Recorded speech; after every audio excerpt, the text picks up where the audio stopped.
all the members of the Politburo here on the dais, members of the Central Committee, esteemed guests, delegates, and observers to the 23rd Party Congress. My dear comrades and friends, it gives me a great pleasure to thank you all for accepting our invitation. I am joining this inaugural session of this 23rd Congress of the Communist Party of India, Marxist. We are gratified at the presence of eminent public figures, distinguished veteran leaders of the communist movement and leaders of various contingents of the people's struggles. I wish to thank Comrade D. Raja for his physical presence here to greet our Congress. Comrades Devvrata Bishwas, General Secretary, All India Forward Bloc. Comrade Manoj Bhattacharya, General Secretary, Revolutionary Socialist Party. Comrade Dipankar Bhattacharya, General Secretary of the CPI-ML Liberation. For Pinarayi, from whose name our Chief Minister, our Politburo member, our leader draws his name, village, hosted the first Communist Party conference in Kerala. The legends of the communist movement, Comrade P. Krishnapilla, Comrade A.M.S. Nambudripad, Comrade A.K. Gopalan, and many others were delegates to this conference. With Comrade P. Krishnapilla as the secretary, the Communist Party started functioning initially from a place called Chirkal in Kannur, braving intense repression, often having to work from underground, particularly when the party was banned. These dedicated comrades carried forward the revolutionary struggles, laying the foundation for the communist movement in Kerala and for the communist movement, in that sense, contributing to the communist movement in India. The anticipatory vision of the communists, their dedicated struggles, earned the confidence to make the Kerala communist movement a formidable outpost for the Indian revolutionary movement. The organizing committee for this Congress has compiled this rich history, revolutionary history of Kannur, in a small booklet called Kannur, the Red Land. That is being circulated to all of you, and I only appeal to all of you to just read it so that we can draw the necessary inspiration for galvanizing the party in today's conditions. And in the challenges that we face in today's conditions, it's most appropriate that this 23rd Party Congress is being held here in Kannur, and we are determined to draw the inspiration from this land in order to strengthen the Communist Party, the communist movement in the country, which is of vital importance. Dear comrades and friends, for more than 4 years since the last Party Congress, or during these 4 years, it was exactly in April 2018 that we last met. For more than 2 of these 4 years, the world has been plagued, including India, by the COVID pandemic. This has wreaked havoc, disrupting the lives of millions of people. Even before this pandemic, and the conditions in India at the same time have also demonstrated that where in the year 2020 alone, the total wealth of the world billionaires grew by $10.2 trillion, while the people were suffering from the various issues that I pointed out. And in India, the top 10 people, 10 individuals, during the course of the pandemic, have grown their wealth to hold 57% of our country's wealth, as opposed to the share of the bottom 50% of our people, who actually have a share of only 13% of the wealth. This is predatory capitalism at its worst that we are seeing.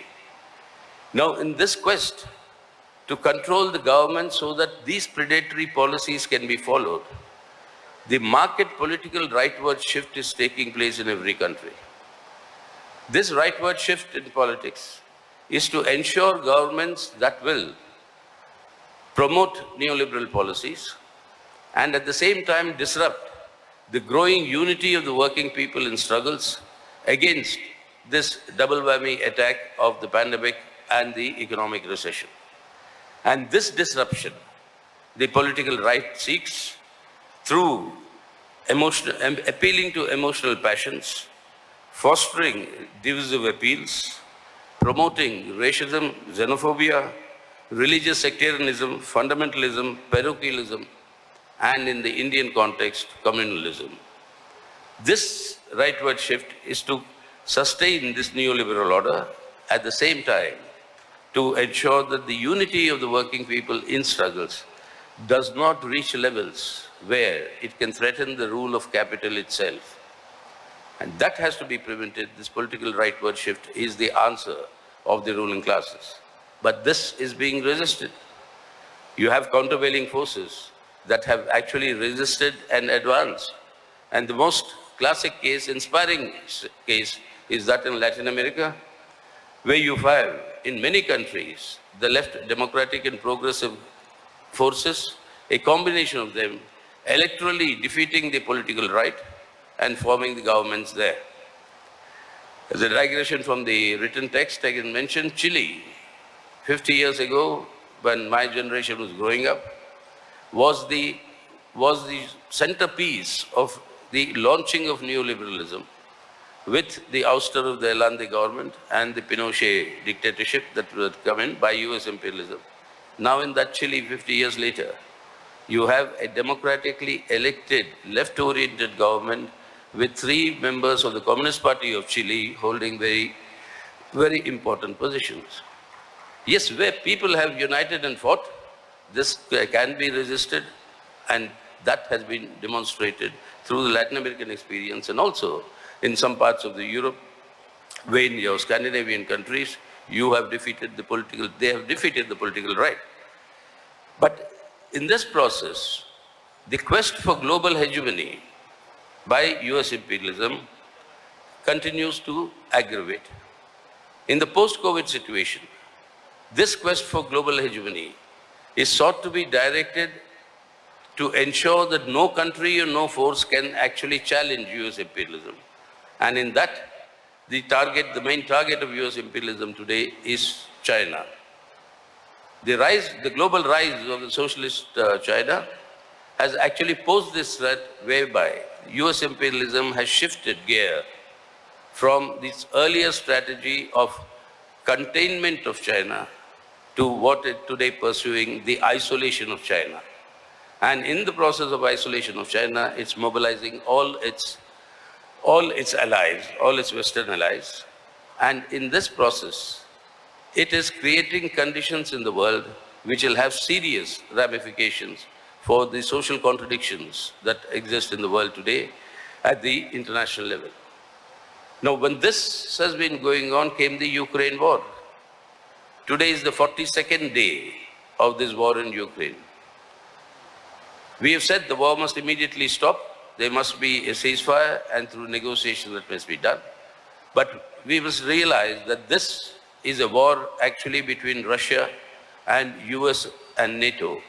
And Ukraine is the theater where this war is being waged. And this has been caused by the relentless expansion of NATO, which should not have existed after the Soviet Union's disintegration. Expansion of NATO to the Russia's borders, where they have 175,000 combat troops stationed on Russia's borders. All Eastern European countries have become NATO members except Ukraine and Georgia. This effort to make Ukraine a member of the NATO and pose the threat is the provocation for this war. And whatever this provocation, but the war must end. This must be ensured that there is no eastward expansion of NATO any longer. And this must be ensured, but at the current moment, the war continues to rage on. But the actual culprit behind this is the quest for global hegemony by US imperialism, which is the reason for NATO's expansion. Now, in this context, while this war has set in, many more developments that will have international ramifications, along with the US imperialism's thrust for strengthening its hegemony. In this context, the role of India has come into focus, with India consistently abstaining on all anti-Russia resolutions in the United Nations. During the last 7 years, particularly, there's been a trend happening earlier, but during these last 7 years, under this BJP rule, India was taken to a position where its status as a subordinate junior ally of US imperialism was cemented. We've joined imperialist alliances, imperialist military arrangements, and with lots of treaties, India became a junior partner of US imperialism. But with the war in Ukraine, the futility of taking up this sort of a direction in India's foreign policy of becoming an appendage to US imperialism, that futility has been thoroughly exposed. It is clear from these developments that India has to pursue an independent foreign policy, maintaining the supremacy of its own national interests first, and not becoming an appendage to any imperialist bloc.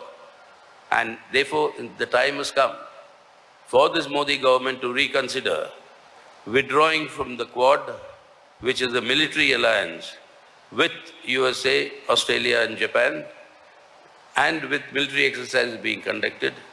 India should start distancing itself from the Quad and should actually think in terms of exiting the Quad, because in these conditions of today, after the Ukraine war, in these new conditions, this entire futility is legalizing political corruption and simultaneously imposing a full-fledged authoritarianism and authoritarian state apparatus with the complete attack on the democratic rights and civil liberties of individuals that are guaranteed by the Constitution. What we therefore see is the undermining of the Indian Constitution and change the character of the Indian Republic. All the four fundamental pillars, foundational pillars of the Indian Constitution, that is secular democracy, federalism, social justice, and economic sovereignty. Every single of these fundamental pillars is under assault today. The implementation of the fascistic RSS agenda of their Hindutva Rashtra requires a unitary state structure, which is completely contradictory to the federal state structure that is given in our Indian Constitution. So to achieve this objective, they are simultaneously undermining, that is the government, BJP government, undermining the independence and authority of every single institution created by the Indian Constitution. Beginning from the Parliament itself, laws are made without any discussion whatsoever. The judiciary, the election commission, the CBI, the ED, every one of these independent institutions, their independence will be compromised, and there is a determined attempt also in this process to aggressively carry forward this agenda while not paying any concern whatsoever to the problems that people are facing. There's no question of any relief to all the mishandling of the COVID pandemic by this central government. We have seen the manner in which corpses have floated on rivers like the Ganga, but the concern for people's livelihood, their growing unemployment, their hunger, their poverty, none of that has any priority with this government. On the contrary, today I think is the 14th time that the price of petrol has been hiked, petrol and diesel. You have this constant daily rises in the prices leading to a galloping inflation, which is compounding the miseries of the people. But at the same time, when they are ruining the lives of the majority of our people, pursuing this direction of undermining our constitution and its independent institutions, it has succeeded, which we must recognize, in creating an overarching Hindutva identity in our country, which is the mainstay, that is the sharpening of communal polarization through the spread of hatred and violence, polarizing the Indian society. This sharpening of communal polarization is the main stay for their political and electoral mobilization. That reality we must recognize. So therefore, under these circumstances, it is essential that the BJP has to be isolated and defeated in order to strengthen the people's struggles for a better life, to safeguard the secular democratic character of the Indian Republic and the Indian Constitution. Isolating the BJP cannot be achieved only electorally, but it will have to be undertaken by conducting sustained efforts in the political, ideological and cultural social spheres. This 23rd Party Congress will discuss the concrete steps that need to be undertaken to strengthen the struggle against this Hindutva agenda. The foremost task before us in this Congress, therefore, is to focus on substantially increasing the independent strength of the CPI-M and its political intervention capacities. On this basis, to strengthen the unity of the left forces, sharpening class and mass struggles. And on that basis of these struggles, to forge the unity of left and democratic forces on the basis of an alternative program, which will be the alternative to the ruling bourgeois landlord classes. And in order to defeat the BJP, to forge the broadest possible front of all secular forces against Hindutva communalism. These four measures are the direction in which we'll concretize in this Congress deliberations, how we'll proceed on this basis. And therefore, the CPI-M appeals to all left secular democratic forces to come together in order to isolate and defeat the BJP. All political parties that proclaim secularism must rise to the occasion to discharge this patriotic duty. The Congress Party, along with some other regional parties, must set their houses in order and decide where they stand to safeguard the secular democratic character of the Indian Republic. See, with the world today acclaiming Kerala's high-ranking human development indices, and this achievement has been on the basis of these principles of upholding secularism, respecting equality, and with a pro-people policy alternative. The CPI-M shall resolve to strengthen the efforts for building a strong Communist Party, stronger left unity, and forging of a left democratic front. We seek the cooperation of the Indian people and appeal to all Indian patriots to jointly resolve to safeguard our constitutional republic, strengthen the struggles for an alternative pro-people policies, and by forging the broadest front of secular forces against Hindutva communalism. Comrades and friends, we are meeting on a day 32 years ago. We lost one of our veteran communists, one of our Navaratnas, Comrade B.T. Randive. On this day, 32 years ago, we recollect his memory, his contributions to the revolutionary cause, and the inspiration continues to remain in order to advance. Along with all the martyrs that we have remembered today, all the martyrs of the past that Comrade Reception Committee Chairman Pinarayi Vijayan's speech referred to, and along with all those who have sacrificed to create a better India, we are determined as the CPI-M to carry forward this struggle.